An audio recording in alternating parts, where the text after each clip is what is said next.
I'm gonna teach you how to play chess in 60 seconds. Alright, so to start the game we're gonna set up the pieces like this. Now the white pieces always go first and your goal is to get your king into checkmate.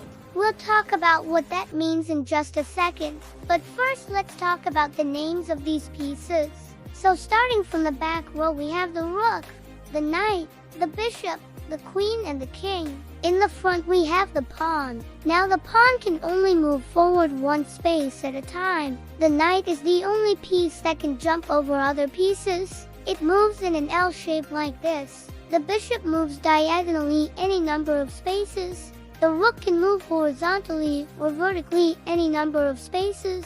And the queen can move horizontally, vertically or diagonally any number of spaces. And finally, the king can move one space in any direction. Now when the pawn reaches the end of the board it can promote to any of these pieces except for the king. Okay, so now let's talk about checkmate. Checkmate is when the king is under attack and there is no way to escape. We call that checkmate because it's check to you and mate you're dead. Now there's 3 basic checkmates that you need to know how to do. We'll start with the most common one, which is the scholar's mate. This is how you do it. You want to get your queen out to TTO and then your bishop to fess and check. Now black's king is gonna move because that's in danger, but after he moves you follow him up with the queen to E to check again. And if the king goes here now, you bring your bishop over to G5 checkmate.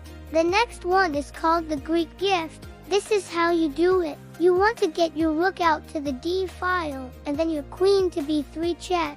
Now again black's king is gonna move, but after he moves you follow him up with the rook to E1 check. Now if he moves here you bring your queen up to a 1 in checkmate. The third one is called the smothered checkmate.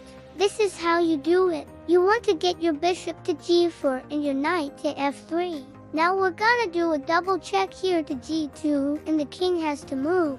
Now we bring our queen up to H5 check. If he moves here we got another check to G2 and then finally we do a triple check with the knight to F to checkmate.